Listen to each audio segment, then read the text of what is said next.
성프란체스코의 유언 두 번째 시간입니다.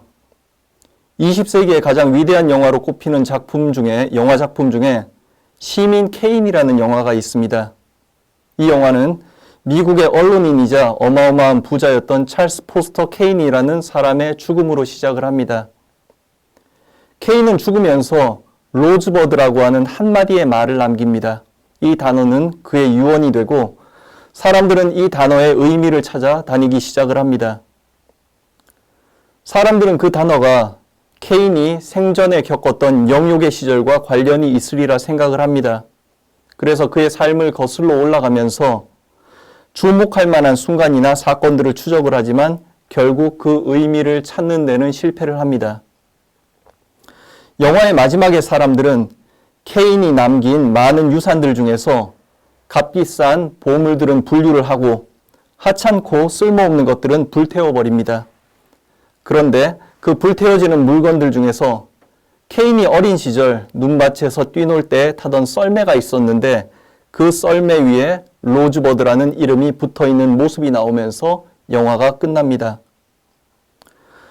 사람들은 케인에게 중요했던 것은 그가 커다란 명성을 얻거나 혹은 나락을 체험했던 순간이라고 생각을 했고 거기에 유언에 대한 답이 있으리라 생각을 했습니다. 하지만 죽음을 앞둔 케인의 머릿속에 가장 먼저 떠올랐던 것은 어린 시절 그가 가장 천진했고 행복했던 시절에 썰매 타던 기억이었던 것입니다. 남이 바라보고 평가하는 나의 삶, 그리고 내가 되돌아보고 스스로 평가하는 나의 삶에는 분명히 차이가 있는 것 같습니다. 그리고 그 차이는 프란체스코의 유언에서도 찾아볼 수 있습니다. 죽음을 앞둔 프란체스코는 유언을 시작하면서 가장 먼저 자신의 삶을 회상합니다. 이 회상은 일종의 자서전이고 프란체스코가 말하는 프란체스코의 삶이라는 점에서 특별한 가치를 갖습니다. 보나벤투라가 쓴 프란체스코의 이야기도 아니고 첼라노가 쓴 프란체스코의 이야기도 아니고 프란체스코가 직접 쓴 프란체스코의 전기로서 자신의 삶을 바라보는 그만의 시각을 우리에게 전해줍니다. 평범한 아시시의 젊은이가 교회의 성인이자 거대한 영성운동의 창설자로 변화하는 과정에는 당연히 수많은 일들이 있었습니다. 성인이 받아 마땅할 것 같은 영광스러운 순간도 있었고 또 하느님의 뜻이라고밖에 볼 수 없는 초자연적이고 기적적인 일들도 있었습니다. 그리고 프란체스코와 관련된 그런 일들은 당시에 이미 많은 사람들 사이에 회자가 되고 있었습니다. 하지만 정작 본인은 유언 속에서 자신이 이루었던 성과들, 그리고 사람들 속에서 행했던 놀라운 일들, 그리고 하느님께서 자신 안에서 이루셨던 신비롭고 초자연적인 일들에 관해선 하나도 이야기하지 않습니다. 심지어는 세상을 떠나기 2년 전인 1224년 9월 라베르나 산에서 예수 그리스도의 십자가의 성은을 받은 일에 대해서도 유언 안에서는 침묵을 합니다.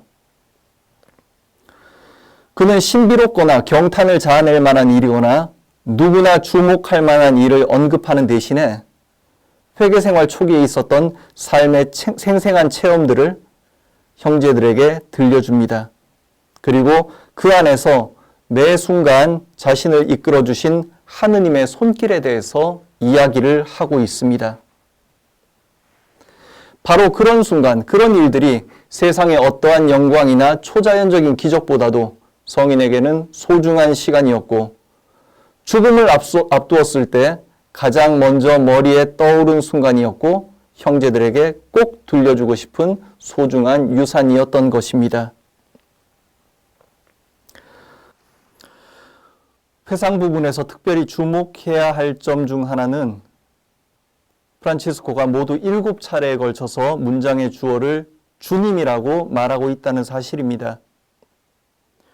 주님이나 프란체스코 형제에게 이렇게 회개 생활을 시작하도록 해주셨습니다. 주님 친히 나를 그들에게 데리고 가셨습니다. 주님이 성당에 대한 크나큰 신앙심을 주셨습니다. 주님이 거룩한 로마 교회의 관습에 따라 생활하는 사제들에 대한 큰 신앙심을 주셨고 주님이 몇몇 형제들을 나에게 주신 후 아무도 내가 해야 할 것을 나에게 보여주지 않았지만 지극히 높으신 분께서 친히 거룩한 복음의 양식에 따라 살아야 할 것을 나에게 계시하셨습니다. 주님이 당신에게 평화를 주시기를 빕니다 하고 우리가 해야 할 인사를 주님이 나에게 계시하셨습니다. 죽음을 앞둔 프란치스코는 자신이 거쳐왔던 삶의 순간순간들, 겪어왔던 모든 일들, 그리고 판단과 선택들 안에는 결정적으로 자기 자신을 이끌어 주셨던 주님의 손길이 있었음을 깊이 인식을 합니다. 설령 삶의 그 순간에는 자기 자신의 판단과 결단이라고 생각했던 일들마저도 삶의 마지막 순간에 돌아와서 돌이켜 생각을 해보면 그것은 나의 결정이었다기보다는 주님의 이끄심이었다는 깨달음을 얻게 되는 것입니다. 사람의 이해력은 너무 미약하기 때문에 삶 속에서 주님의 뜻을 헤아린다는 것은 참으로 힘든 일입니다.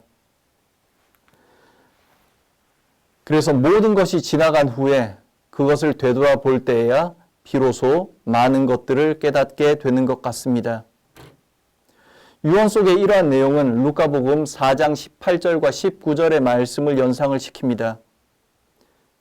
여기에서 예수님께서는 당신의 공생활을 시작을 하시면서 회당에서 이사야 예언서를 읽으십니다. 주님께서 나에게 기름을 부어주시니 주님의 영이 나의 위에 내리셨다. 주님께서 나를 보내시어 가난한 이들에게 기쁜 소식을 전하고 잡혀간 이들에게 해방을 선포하며 눈먼 이들을 다시 보게 하고 억압받는 이들을 해방시켜 내보내며 주님의 은혜로운 해를 선포하게 하셨다.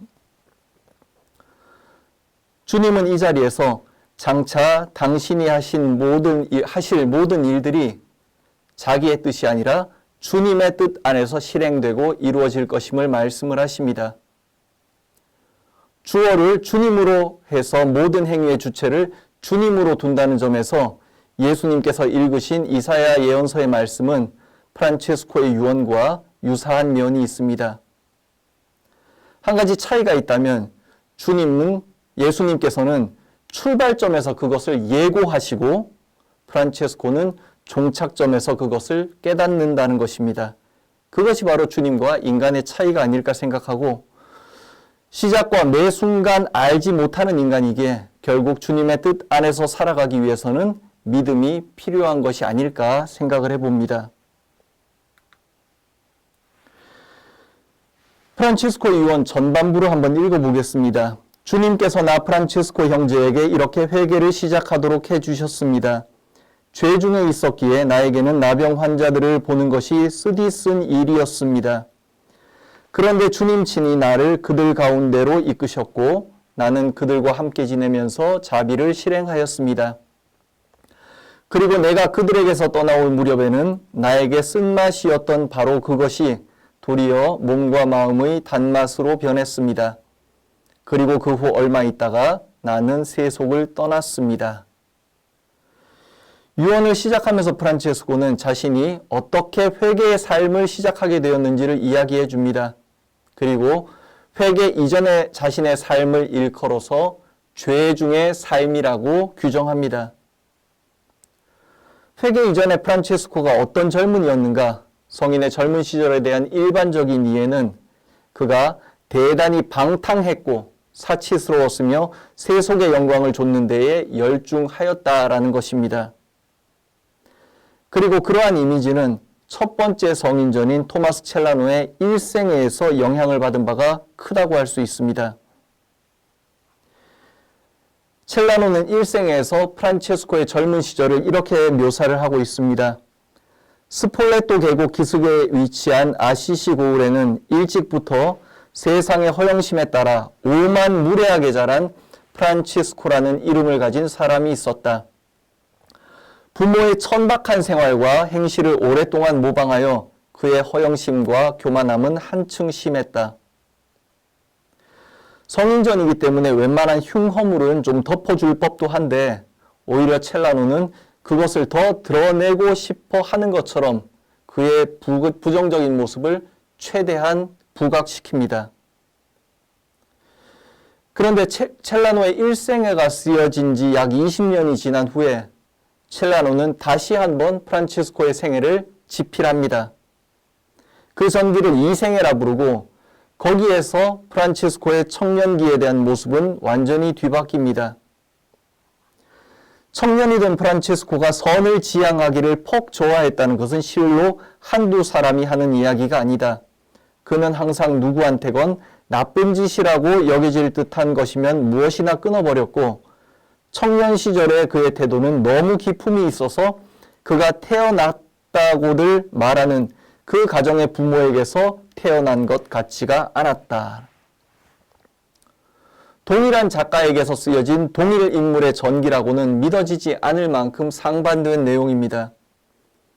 그리고 이런 서술 차이에 대해서 사람들은 중세의 전기 문학이 가지고 있는 특성 때문으로 생각하고 있습니다. 첼라노 일생에는 한마디로 프란체스코의 성인품을 위한 성인전입니다. 일반 신자들을 위해서 쓰여진 글이고 당시의 신자들은 태생부터 순수했던 성인보다는 마치 바오로나 아우스티누스 성인처럼 죄의 상태에 있거나 회개한 죄인들의 삶에 더 큰 감동을 느꼈습니다. 따라서 당시의 대부분의 성인전들의 회개의 요소가 꼭 포함이 되어 있었고 일생에서 프란치스코의 젊은 모습도 그런 관점에서 이해해 볼 수 있습니다. 다양한 자료들을 통해서 파악해본 프란치스코의 젊은 시절은 그냥 그 시대의 젊은이들에게서 발견되는 특징들을 고스란히 가지고 있는 아주 평범한 젊은이의 모습, 그 이상도 그 이하도 아니었다는 것입니다. 하지만 중요한 것은 프란체스코 자신이 자신의 젊은 시절을 어떻게 평가하고 있는가일 것입니다. 그는 자기 자신의 젊은 시절을 일컬어서 죄 중에 있었던 시절로 유언해서 이야기를 합니다. 그리고 앞서서 함께 다루었던 것처럼 회개 생활의 의미를 주님께서 이끄시는 삶으로 보았을 때 그에게 있어서 죄 중의 삶은 곧 주님의 이끄심을 따르지 않는 삶을 의미하는 것입니다. 그는 자신이 젊은 시절에 주님의 이끄심을 따르지 않았음을 기억해냈고 그것이 바로 죄 중의 삶이라고 규정을 하고 있는 것입니다.